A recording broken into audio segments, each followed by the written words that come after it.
Evening, JPod. This is Mr. Mustaflis coming to you live from Athelston's kitchen again.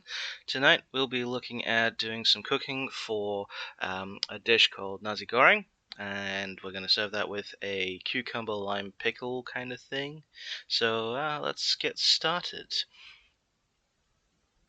First, you're going to need the ingredients for the pickle, lemon pickle: cucumber, coriander stalks, lime, rice wine vinegar, a bowl, and some caster sugar.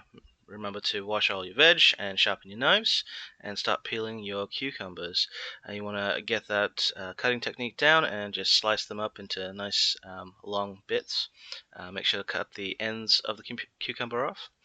Because I forgot, we're going to sort all the coriander so that we get all the stalks on one end, and just cut half of those into nice fine pieces. Make sure to get rid of the ends that have all the dirt.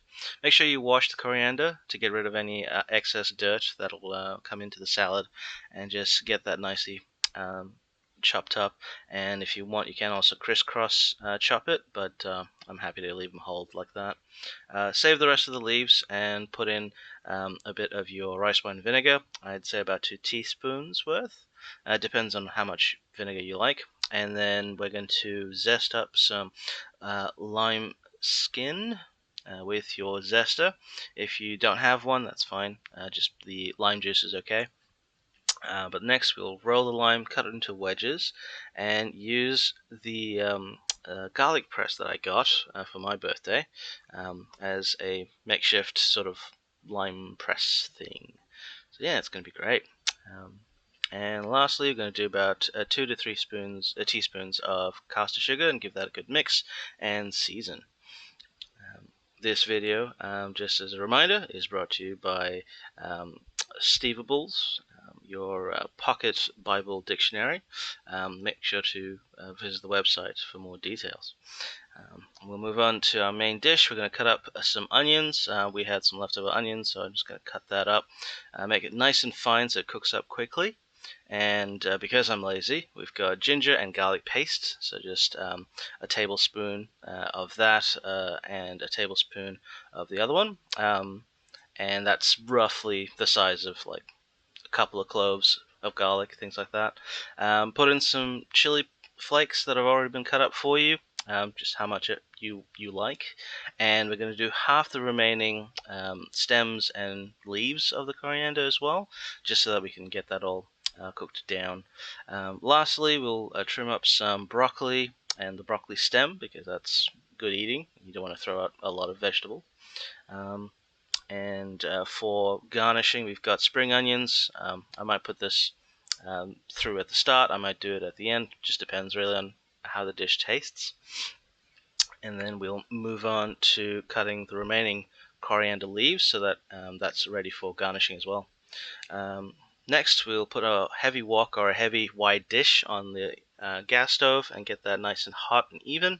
We're waiting for this sort of white smoky sort of look to appear before we move on to putting in our oil, and make sure to swirl that around so it coats every surface we're going to be putting food on, and get that steaming hot so that you have onions looking like that, nice and sort of translucent. Start sticking everything in. The recipe also asks for something called palm sugar. I'm pretty sure that's illegal, so I just put some sugar in my palms and throw it in. And we're just getting that to just basically be fragrant and fried off. Get rid of all the water and do a little flippy flip until it starts sort of crisping up. And then we'll add all of our vegetables that we want to cook down. Now the peas are frozen, so technically you wouldn't put them in this early, but broccoli needs to sort of get a little bit less crunchy, so it'll be a good time. The temperature will drop, so you want to put the peas in now so they heat up, boil off the water, and then get nice and tender. Once that's all smelling nice and fragrant and the broccoli's right, we'll start putting in some old rice, or rather just some leftover rice. Because I live in my house, the rice is not very old. That's like from the morning, so just put in whatever rice you have. You don't have to put in rice. You could also just put in some noodles, but you might have to do that later on so that it doesn't get too sort of overcooked.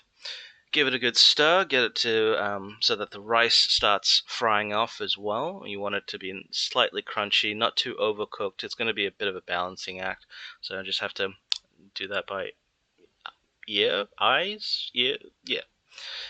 Anyway, and then just put in some sauces. Now this recipe is a bit weird. Most Nasi Goreng or most stir fries say put the sauces first, so I'm just following this particular recipe. A few dashes of the fish sauce just to cover all of that, and we're going to also put in about 3 tablespoons of the sweet soy sauce, or what they call kipap manis. I'm not entirely sure how to pronounce that, but yeah, 3 tablespoons of that. You might have to play around with the figures on fish sauce and the kipap manis just to get the flavor right. This felt okay. And then a little bit more stirring and mixing will give you that nice traditional sort of Nasi Goreng fried rice kind of color. Cook it off a little bit more, and to top it off, like most Nasi Goreng, crack an egg and fry it off and lay that on top for a delicious Nasi Goreng to satiate all that. So what do you think about that dish, Mr. Mustaphalis?